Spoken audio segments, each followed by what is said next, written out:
Halo teman-teman, kita berjumpa lagi pada pembahasan latihan soal sejarah minat di chapter keempat. Nah, saya mengingatkan kembali teman-teman bahwa yang dibahas di pembahasan ini kemungkinan besar dia akan muncul di uji pemahaman maupun di ujian sekolah. Namun untuk kali ini tidak akan identik 100%, hanya identik aja, mirip-mirip. Entah itu dari soal, cara menjawab maupun dari teori yang dibahas seperti itu. Jadi ini masih akan berguna ketika teman-teman ingin belajar mengenai sejarah minat. Kita masuk di materi pertama mengenai perang dingin.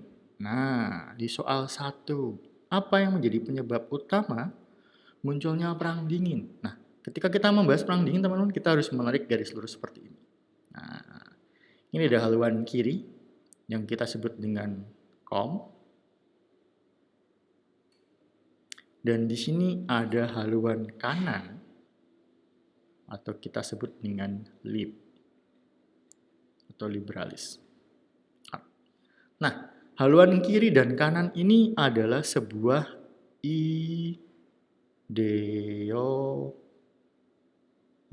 teman-teman. Jadi ideologi ini ada dua. Terus dari sini kita bisa langsung menjawab, apa sih yang membedakan? Jadi ideologi ketika negara menganut paham kiri, dia tidak akan menerima paham kanan, teman-teman. Tapi ketika dia menganut paham liberalis, dia tidak akan mendukung paham komunis. Jadi di sini sudah pasti jawabannya adalah B, perbedaan ideologi antar negara. Teman-teman bisa andapkan sembari melihat pembahasan untuk soal nomor 1. Kemudian di soal nomor 3, doktrin Truman menyatakan dukungan Amerika Serikat terhadap kekuatan anti-komunis. Di mana lokasinya? Nah, saya akan sedikit bercerita. Jadi Presiden Truman itu menyatakan dukungan di tahun 1947. Di negara mana? Turki dan Yunani. Nah, bisa langsung jawab ya. Jadi waktu itu mereka ingin negara-negara di seluruh dunia itu menghadapi ancaman dari komunisme. Nah, jadi jawabannya langsung saja B, Turki dan Yunani. Untuk itu teman-teman silahkan lihat pembahasan soal ketiga dan tindakan terlebih dahulu. Kita lanjut di soal nomor 7. Negara yang dijadikan Uni Soviet sebagai ujung tombak kekuatan komunis di benua Amerika. Nah, kalau kita membahas negara ini, kita ingat dengan kata-kata misil. Nah, misil mana? Kemudian hal lainnya, cerutu. Nah, negara mana sih yang identik dengan misil dan cerutu?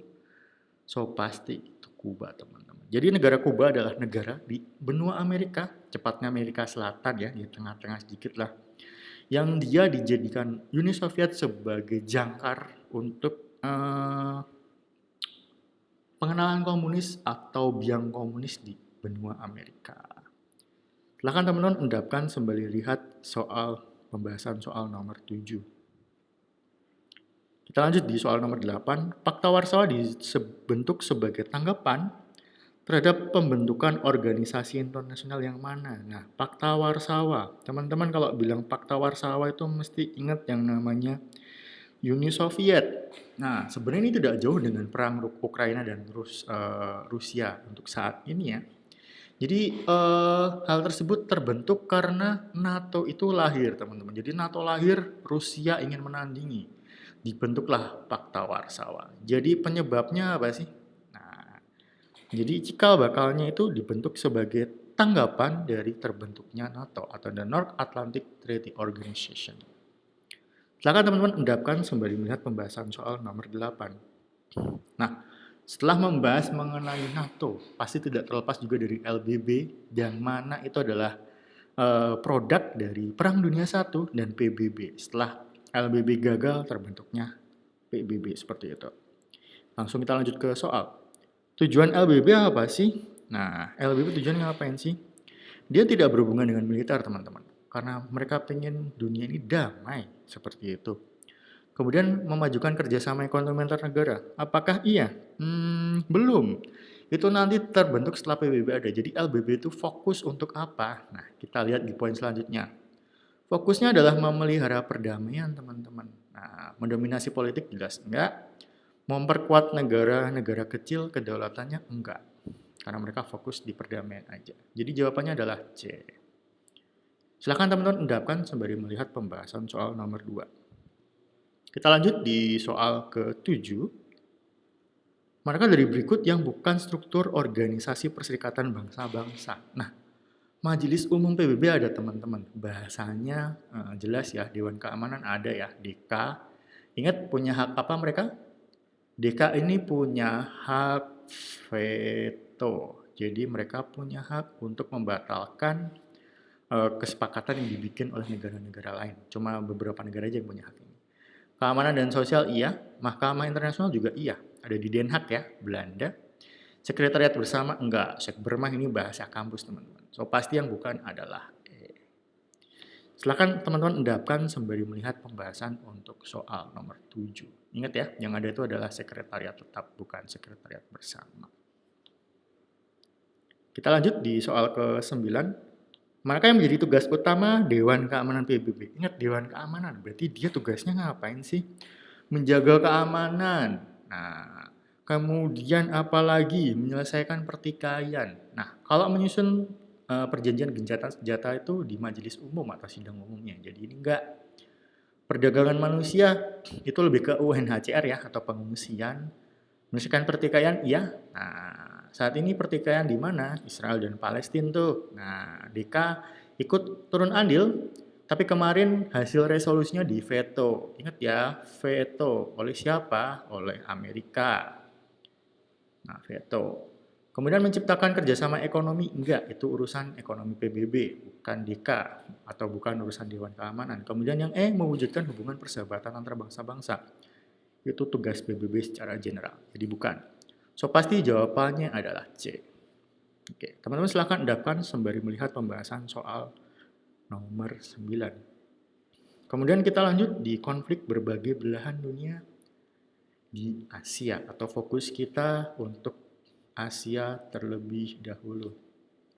Nah, di soal ke-12, manakah yang menjadi kebijakan rekonsiliasi antara Korea Utara dan Selatan? Ingat ya, ketika bahas Korea Utara dan Selatan itu di tengahnya ada yang namanya Demilitary Zone atau DMZ nih. Nah, kalau teman-teman sering lihat drakor pasti tahu DMZ. Nah, apa itu? Nah, resolusi PBB enggak teman-teman. Waktu itu mereka tidak mau memindahkan resolusi PBB, jadi enggak. Nah, Shanshan Policy. Nah, ini yang ingin kita bahas. Jadi, Shanshan Policy ini diterbitkan di Korea Selatan di tahun 98. Tujuannya apa sih? Membangun kerjasama damai. Kerjasama kedua negara. Jadi, kedua negara itu tuh nggak ribut-ribut terus gitu. Oke? Demonstrasi besar-besaran? Enggak. Korea Utara dan Selatan nggak ada demonstrasi bareng-bareng. Kemudian Oslo juga enggak. Nah, uji coba nuklir itu terjadi setelah Sunshine Policy itu. Korea Utara berusaha untuk memprovokasi. Jadi jawabannya adalah B. Sunshine Policy. Teman-teman silahkan dapat sembari melihat pembahasan untuk soal ke-12. Kita lanjut di soal nomor 13 teman-teman.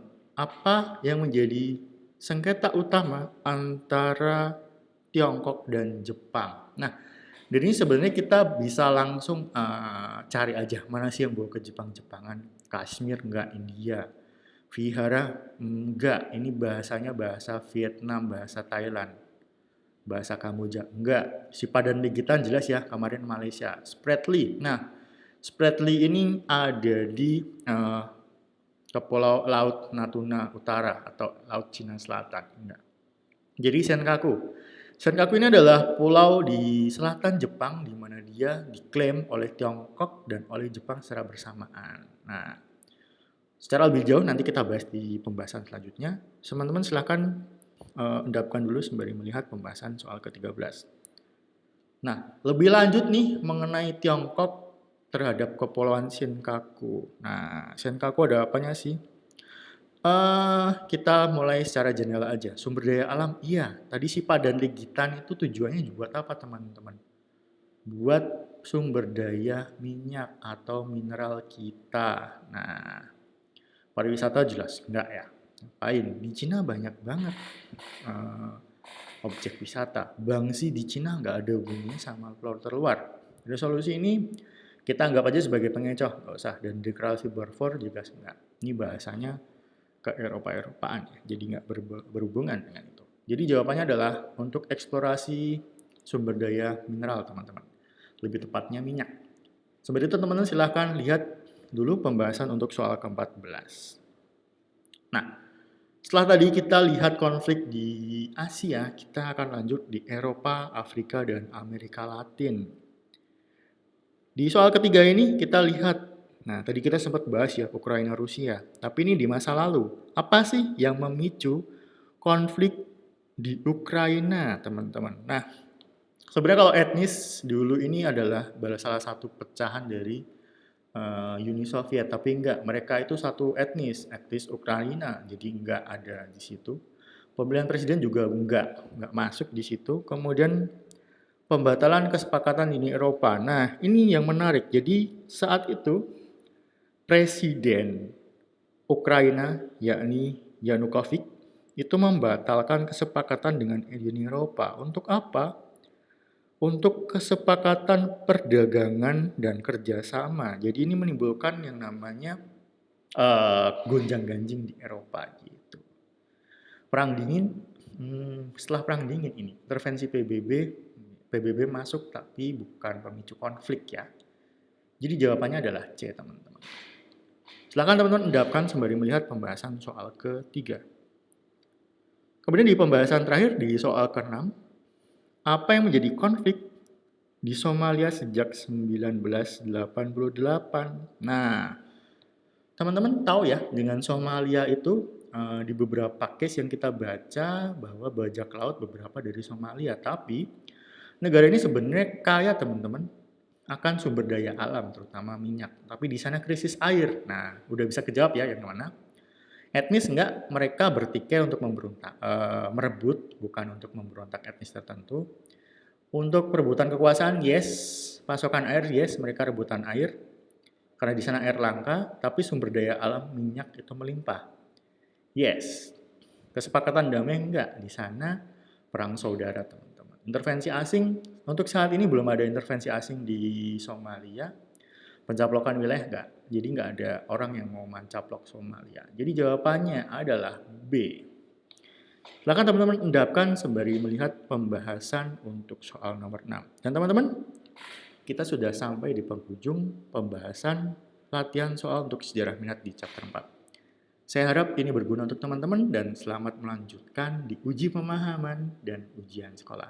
Semoga berhasil dan terima kasih teman-teman.